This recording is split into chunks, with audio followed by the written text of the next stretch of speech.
semblait avoir trouvé une stabilité constitutionnelle après 1875, après bien des aventures et des difficultés, avec une république qui, en 1940, durait quand même depuis 70 ans et semblait un régime qui devait avoir l'avenir pour elle. Or, soudainement, en 1940, à l'occasion de la défaite, ce régime s'écroulait au profit d'un nouveau régime qui porte le nom d'État français. La nature de l'État français est un défi pour l'historien.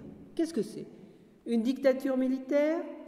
Moi, quand je faisais mes études, et longtemps dans beaucoup de manuels que j'ai lus, que je devais étudier, on parlait de parenthèse, ce qui n'était pas très compromettant, mais ce qui permettait de ne pas y attacher pas beaucoup d'importance. Et donc, on a essayé d'ouvrir la parenthèse en pensant que ça avait plus de signification. Alors, dictature militaire, régime autoritaire, régence, peut-on dire, de façon plus élégante pendant une suspension de la République, peut-être un régime totalitaire, une contre-révolution. Toutes ces définitions ont été attribuées au régime de Vichy, parfois avec des intentions polémiques et dénigrantes d'ailleurs. Est-il possible, 70 ans après ces événements, après peut-être la publication de 2000 livres sur la période, d'y voir un peu plus clair et de tenter une analyse sereine? Moi, je l'ai cru. J'ai cru qu'on pouvait le faire et donc je m'y suis consacrée pendant plusieurs dizaines d'années. Et donc j'ai cherché à analyser ce régime par ces hommes, leurs idées, leurs obsessions, hein, aussi parfois, leur culture, leurs réalisations surtout, c'est-à-dire les lois, la législation, la façon dont elle est appliquée, parce qu'il ne suffit pas qu'une loi existe, il faut voir exactement comment elle est appliquée.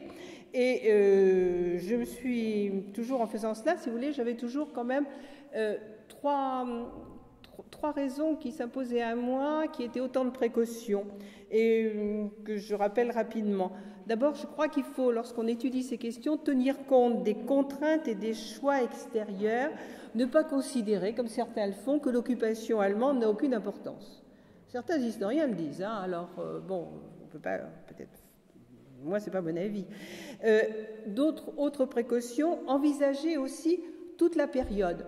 Certains historiens longtemps étudié la période de Vichy que jusqu'en 1942, jusqu'au retour de Laval, en gros, parce que c'était ce qu'on appelait le bon Vichy, celui des bonnes intentions, et puis le reste, c'était une décadence. Mais ça dure quand même plus de 2 ans. Alors on ne peut pas non plus ne pas étudier ces 2 dernières années qui ont une signification, une importance. Et puis la dernière précaution, je me suis toute ma vie efforcée d'être objective, en me rendant compte d'ailleurs que c'est sans doute un bel idéal, mais que c'est impossible à atteindre et que par ailleurs le dialogue aide à améliorer cette objectivité. Et c'est pour cela, comme vous l'avez dit, que les questions nous seront, et les réponses, les questions qui seront posées, nous seront certainement très utiles. Alors je vous invite à décrypter ce régime, en gros en 2 parties. La première, si vous voulez, le temps de la Révolution nationale, jusqu'en 1942, et puis la fin de l'État français, puisque c'est celui-là que j'ai consacré, cette période-là que j'ai consacré mon dernier ouvrage, donc c'est un petit peu plus neuf. Je pense qu'il fallait écrire cette histoire-là, d'abord peut-être pour retrouver nos parents, à certains égards, qui ont eu à affronter, plus que nous, une grande crise économique mondiale, une crise d'identité nationale et qui ont surmonté finalement ces difficultés. Donc c'est un moyen de retrouver ce souvenir de nos ancêtres, pour savoir aussi, pour comprendre les entraînements, les engrenages, mais aussi, je crois, pour entrevoir, moi, même si c'est une histoire triste et abominable, pour entrevoir dans les ténèbres ce qui fait des révoltes utiles, et la part de liberté qui, je crois, n'a jamais disparu dans notre pays.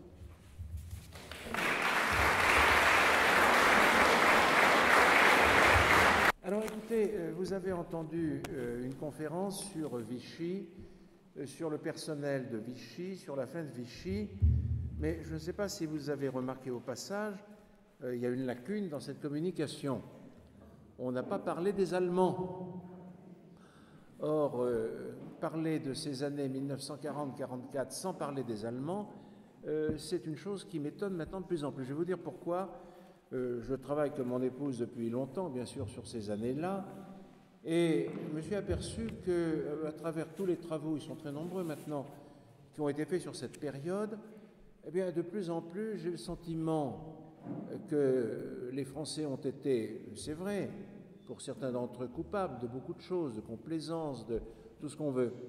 Mais on finit par oublier que pendant ces 4 années, il y a eu une occupation. Alors, il ne s'agit pas ici d'excuser, bien entendu, toutes les faiblesses, toutes les facilités, tous les laissés-aller qui ont pu avoir lieu chez les Français de base et surtout peut-être dans un personnel dirigeant. Il ne s'agit pas de faire cela. Mais quand même, je voudrais rappeler un certain nombre de choses. J'ai donc intitulé ma communication « 50 mois d'armistice » ou « de l'occupation à la résistance ». Alors, vous voyez qu'il y a eu bien des formes d'occupation, bien des formes de résistance, mais ces formes d'occupation et ces formes de résistance répondent étroitement à des formes d'occupation. Elles reflètent, ces résistances, une diversité régionale, une diversité d'obédience, Londres, De Gaulle, une diversité idéologique. Et lorsqu'intervient la fusion théorique de ces mouvements de résistance dans le Conseil national de la résistance, on peut dire qu'à partir de cette date, ce n'est pas la fusion en fait absolue. Vous savez que chaque tendance, chaque orientation, chaque idéologie tendait quand même à garder un petit peu une certaine autonomie dans ce Conseil national de la résistance. Mais au fond, ça symbolisait une union des résistances et ça a correspondu au moment, vers le printemps 1943, où l'occupation allemande devient véritablement féroce, épouvantable, et s'étend à tous les aspects désormais de la vie française. Voilà, je n'ai pas voulu être trop long pour ne pas vous épuiser quand même aujourd'hui, et il me reste à vous remercier comme il me reste à remercier M. Vallée.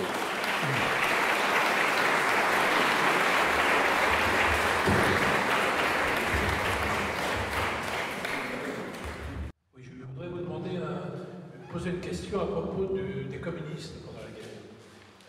Comme vous l'avez dit tout à l'heure, au début de la guerre, les communistes, le parti a été interdit et les parlementaires ont été récusés du fait du pacte germano-soviétique. Alors ensuite, à la fin de la guerre, on trouve les communistes jouent un rôle très important au sein de la résistance. Comment au sein de l'appareil et au sein de l'opinion sympathisante des communistes, ça s'est passé pendant la guerre pour expliquer cette position de départ et le point d'arrivée? Vous posez une question à laquelle il faudrait énormément de temps pour répondre, parce que c'est très complexe. Il est certain que en 40, ça on le sait, c'est bien prouvé depuis longtemps, il y a des gens de l'appareil qui ont purement et simplement demandé auprès des autorités allemandes que soit republiée l'humanité. Ça c'est connu. On sait qu'il y avait la protection chez les gens de l'appareil, surtout les gens les plus proches de l'appareil. Il fallait essayer de justifier le fameux pacte germano-soviétique. Comment le justifier? C'était quand même pas très facile. L'argument de certains était de dire, en gros, pour simplifier et caricaturer, Staline est en train de rouler Hitler, et tôt ou tard, il se retournera. Et c'est provisoire. Il faut gagner du temps. C'était reprendre au fond la politique de Lénine, si vous voulez, pactisant avec l'Allemagne et conduisant à la paix de Brest-Litovsk pendant la Grande Guerre. Cela dit, dès le départ, il y a eu des communistes qui ont refusé cette politique. Par exemple, il y a de grandes grèves dans le Nord dès le printemps 1941. Il est évident que ces grandes grèves n'ont pas été demandées par l'appareil du parti. Donc, si vous voulez, j'en resterai là parce que c'est une question qui demanderait beaucoup de temps. Il y a eu des colloques intéressants sur l'attitude du Parti communiste pendant la guerre. Donc, c'est une très grosse question. Oui, et puis, enfin bon, il y a peut-être un petit problème à exister quand même dans la direction du Parti communiste a pris conscience, c'est que les communistes ne se présentent pas trop comme communistes dans la résistance en 43-44. Ils se présentent sous la forme du Front National et ils mènent un combat avant tout national plus que révolutionnaire. Du moins, c'est ce qui est dit parce que ça plaît plus à l'opinion quand même. Voilà. Oui, ils jouent la carte nationale, c'est certain. Si vous permettez, je peux rajouter que j'ai travaillé aussi sur ce sujet. Il faut bien faire le départ entre l'appareil du parti, c'est ce à quoi tu as fait allusion, Xavier, et les militants ou certains militants du Parti communiste. C'est-à-dire que l'appareil du parti était inféodé à Moscou, et donc il a bien fallu qu'il justifie le pacte germano-soviétique qui demande à ses militants de s'aligner là-dessus. journal qui vient de sortir pendant la Seconde Guerre mondiale fait allusion, il voit un certain nombre de communistes qui viennent déjà, qui sont quand même très très gênés.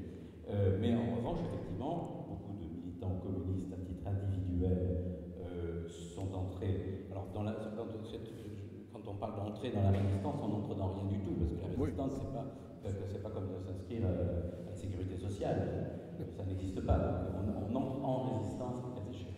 Et juste pour finir là-dessus, parce que c'est une anecdote que je tiens de la bouche du colonel Rolf Tanguy, dont j'ai été l'éditeur, et je discutais avec lui, on était à Blois, et ça a posé quelques questions, comment s'était passé sa rencontre avec De Gaulle, etc. Alors, juste après la signature de la reddition par von Scholtitz, il voit, qu'avait co-signé Rolf Tanguy, le général était très mécontent que les communistes aient signé. Malgré tout, il s'approche de Rolf Tanguy, qui se moque de vous, et qui était un colonel de circonstance, et il lui dit où étiez-vous en 40? Et Rolf Tanguy lui répond sur le front en général, et à partir de ce moment-là, il y a une sorte de gentleman agreement entre Rolf Tanguy et De Gaulle qui faisait bien la différence entre l'appareil du parti et les militants du Parti communiste. Il ne reste plus qu'à remercier nos conférenciers qui, je crois, nous ont ouvert beaucoup de perspectives, nous ont appris beaucoup de choses. Je voudrais également remercier toutes celles et tous ceux qui ont permis que se tienne ici, une fois de plus, cette réunion, c'est-à-dire les adhérents d'associations autant de Saint-Émile. Et puis, je veux remercier aussi Monsieur le maire, Jacques Dussan, était, je sais, en réunion à la préfecture, il n'a pas pu être là au début. Je voulais aussi le remercier parce que la municipalité aussi participe beaucoup à nos rencontres. Jacques, tu veux dire un mot? De toute façon, Jacques dit toujours un mot. Alors, moi, je suis doublement heureux puisque je suis fils de résistants déportés, 3 ans. Mais je voudrais quand même ce soir souligner la présence d'un résistant